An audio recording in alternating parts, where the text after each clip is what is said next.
Kristen, what is going on here? Why haven't you cleaned the stairs yet? They're filthy! I just walked by them now, and every single step had dust bunnies on them.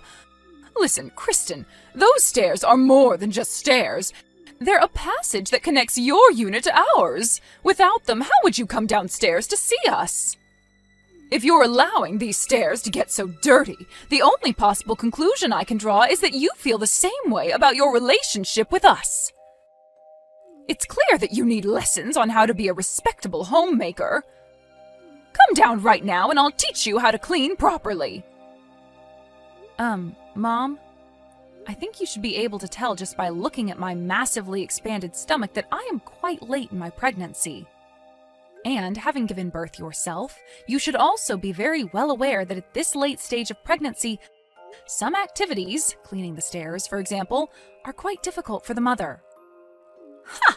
You're not going to get out of doing your work with those miserable excuses. I managed to keep the house clean while I was pregnant for both Tony and Mina. That's the difference between you and me. I understand the concept of duty and perseverance, and you would prefer to just laze around all day. If I could do it 30 years ago, you can do it today. No excuses, Kristen. Now hurry up, grab the vacuum cleaner, and meet me at the base of the stairs this instant. Mom. But not half an hour ago you made me go to the supermarket to pick up groceries for you. Did you forget about that by any chance? What? It's a 10-minute walk down to the store empty-handed, and since I'll be carrying bags on my way back, physically it will be quite difficult for me to do much of anything other than carry the groceries home this instant. Oh, I suppose you're right. Now, if there's nothing else you need from me at the moment, could I get back to finishing up the grocery shopping? You're also making me cook dinner for you tonight, so the longer I take to finish up here, the later dinner is going to get. Well, fine, go ahead. Thank you for your understanding.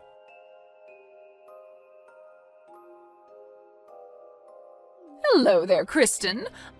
I'm just letting you know that Mina will be moving back in with us tomorrow. Really? That's odd. I don't remember hearing from her for quite some time now. Why is she moving back here? Did something happen? Oh, it's all quite ridiculous. Her mother-in-law and husband were dreadful to her, so they got divorced. Oh my goodness, a divorce? Yes, I was just as surprised as you are. Her first message to me in 2 years, and it's to tell me she's getting divorced? I'll bet that awful mother-in-law of hers drove her away with her constant nagging and badgering. My poor sweet little Mina. Ah, yes, I can imagine how awful it would be to have a nagging, badgering mother-in-law. In any case, it is what it is. Your assignment for the afternoon is to clean Mina's room from top to bottom. I don't want a single speck of dust left in there, understand? What? I have to clean her old room? Well, of course you do. She's moving back in, isn't she? She'll be needing her old room again, and I want it to be as clean as possible for her when she arrives. Remember, she's still recovering from the emotional struggle of her divorce. Make sure you clean it properly. I hate to be so direct, but I would really appreciate it if you and Mina could clean the room by yourselves. With the two of you on it, it shouldn't take very long. Excuse me? Haven't you seen the weather report? There's a massive cold front on the way. I'm not going to break my back cleaning in freezing weather. You need to do it before it gets too cold. Mom, my baby's due date is less than a month away right now. That room hasn't been cleaned in 2 years, so it's going to be a pretty major undertaking in order to get it all cleaned up. Not to mention, I'm concerned about what sort of dust, mold, and that sort of thing could be in there. I don't believe you. Are you honestly trying to use that same excuse to get out of doing your work again? So what if your due date is so close? I deigned to allow you to marry into this family, Kristen. Don't you forget that. I won't let you repay my magnanimity with this utterly contemptful scorn. This is your responsibility, Kristen. This is what you signed up for. Don't think that I'll let you get away with this reprehensible behavior just because my son, your husband, is overseas on business at the moment. As long as you live in my house, you will live under my rules. This is ridiculous. Are you really so determined to refuse to admit that pregnancy, especially late-term pregnancy, places genuine physical restrictions on a mother's physical activity? Are you really so determined to refuse a direct order by the mother of your husband? When I married my husband, I was decent enough to know my place and obey his mother. I have no idea, nor do I wish to know, what sort of relationship you had with your mother-in-law. But regardless of how things were for you back then, nothing that happened to you would give you the right to treat the wife of your own son in this way. I am sorry, but as a mother, I have a sacred duty to prioritize the health and well-being of the baby inside of me right now. The baby could be born at any time right now, and in all honesty, it's rather appalling that you would be so insistent on demanding so much physical labor from me while I'm in this condition. How dare you! I will not clean Mina's old room. End of conversation. Goodbye.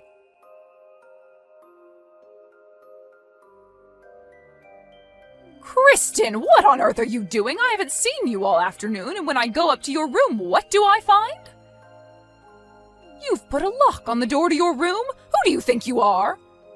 Is this the thanks I get for trying to make you into a respectable wife? What did that boy ever see in you? Well, when he gets back from his business trip, I think I'm going to have a long, serious talk with him about your future in this family. For the time being, come out of your room this instant. Don't think you can hide from me in that room all day. You will obey your mother-in-law. That's an order. If I have no other choice, I'll simply have to break the lock with a hammer or something. Ugh, what did I do to deserve such a troublesome daughter-in-law?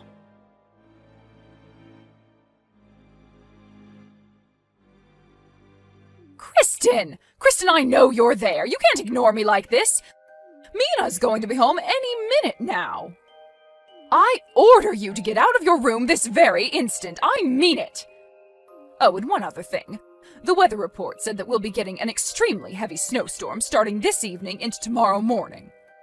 And thanks to you slacking off on your duties to me, I haven't had anything to eat for breakfast or lunch.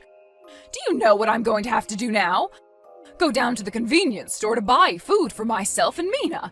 Do you understand the lows you have forced me to stoop to? What if I get food poisoning? When you come out of there, bring your wallet with you. You're going to be the one paying for this, plus interest. You truly dreadful girl. If this is the kind of daughter-in-law you are, I'm utterly terrified for your poor child's future. Unlike you, however, I'm not one to give up. I will straighten you out, Kristen. I will transform you into a real wife and mother like myself, no matter what it takes.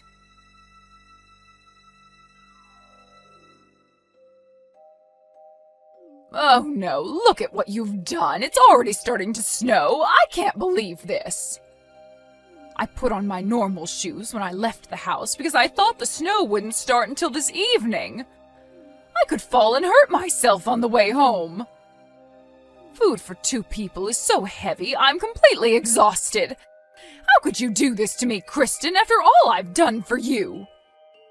And what's worse is Mina just told me she'll be at the house any second. I'll bet she was absolutely devastated when I told her that you were being a lazy bum and hadn't cleaned her room yet. It almost brings me to tears just thinking about it. But even through her devastation, she still managed to muster up the courage to say, "It's all right, Mom, I can do it myself."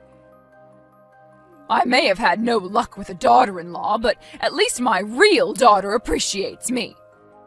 Well, just you wait, Kristen. You've gone too far with your disrespect this time. You're going to be punished for this, and I know exactly how to punish you.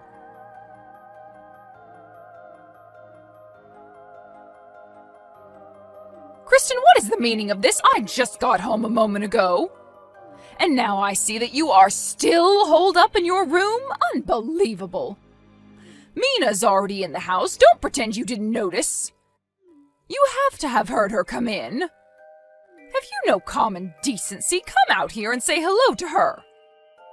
How long are you going to continue ignoring my messages, Kristen? You haven't even read any of them yet. Don't bother trying to tell me that you don't have your phone. I won't believe such silly lies. Oh, you will regret this disrespect, Kristen. I'll make sure of that.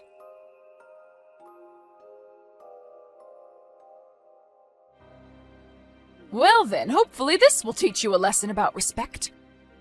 Just be grateful that I allowed you to stay in the shed in order to keep you out of the snow. While you're out there tonight, maybe think twice about ever disrespecting me again.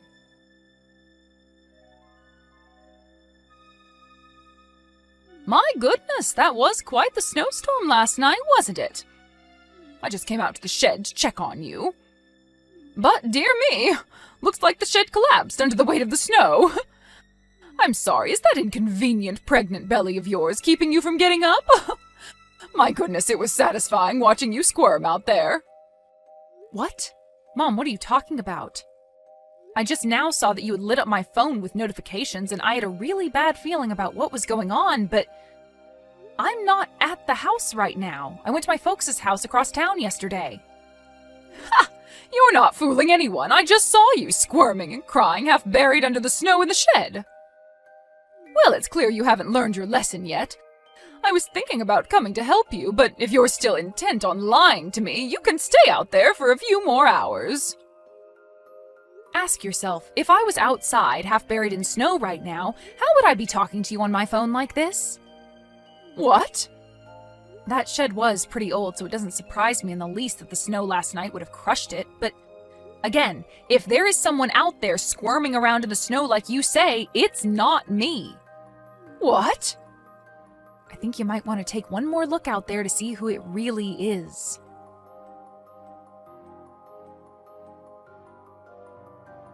Why, Kristen!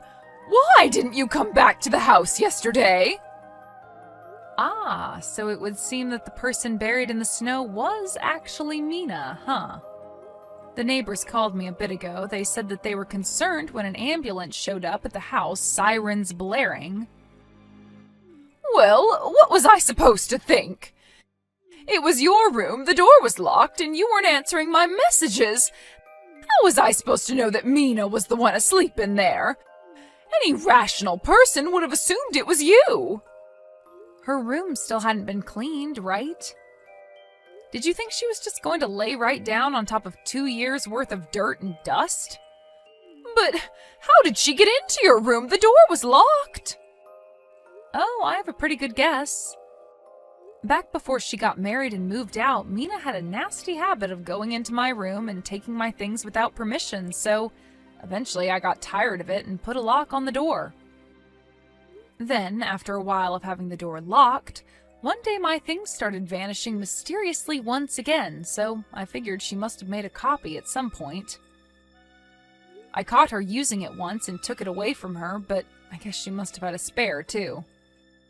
That's beside the point. This is all because you went to your parents' house yesterday. I know, isn't that an incredible coincidence? How can you laugh at a time like this? While I do feel bad for poor Mina, you have to admit it's pretty ironic. But you should also be grateful it wasn't me. If it were me out there rather than Mina, there's no way that both me and the baby would have come out of this okay. And you would have had some pretty serious consequences on your hands. But why didn't you tell me you weren't coming home yesterday? I spoke to you on my way out the door, don't you remember? What? 2 nights ago, I messaged Tony and told him all about the terrible way you've been treating me while he's been overseas, and asked him what he thought I should do.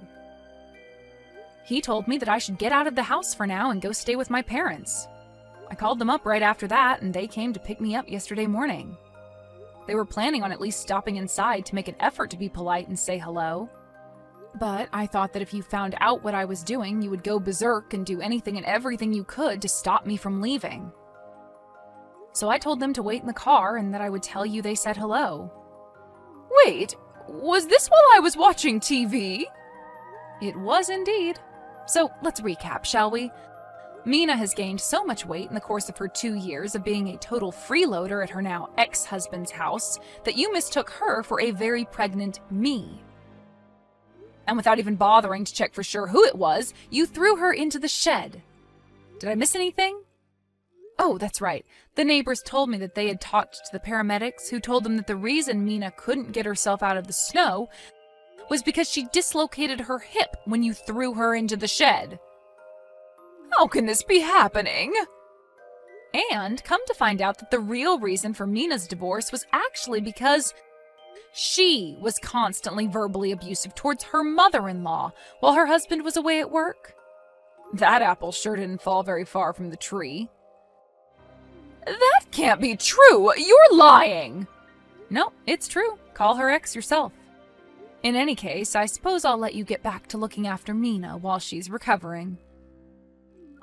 That's right. You need to hurry up and get back here so you can take care of Mina while she's recovering. I'll pass. My baby will be born any moment now, so I plan on doing some well-deserved rest and relaxation until the big day comes. You can't do that! I have already talked to both Tony and my parents about this, and we're all in agreement that this is the best course of action for everyone involved.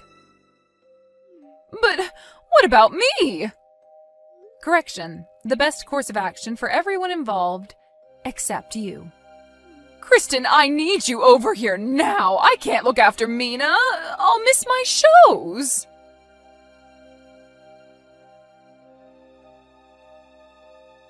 I started getting contractions about 5 days after that incident, and it just so happened that my husband Tony got back in town from his business trip just in time for him to be in the delivery room with me for the birth. We are now the happy and proud parents of a healthy baby boy. Meanwhile, in stark contrast to our happiness over the birth of our child, my mother-in-law is neck-deep in serious trouble. Mandatory reporting laws meant the hospital contacted the police, and after a very quick investigation, she was hauled off in the back of a police car. So, while Mina was discharged from the hospital a few days later with a clean bill of health, my mother-in-law is now looking at building a criminal record. Tony and I talked it over, and we decided that considering how things have been going at his mom's house, we would make our temporary stay at my parents' house a permanent one. With her husband giving her the boot, her brother moving out of the house, her mother moving into a jail cell, and her father having already passed away, Mina realized that there was now no one she could mooch off of. One day I got a not-so-subtle text from her asking if she could stay with us at my folks' place for a few days. My quick-thinking husband told her that she could stay, as long as she would agree to become a live-in maid for us and my parents. She left his message unread, and we haven't heard from her since.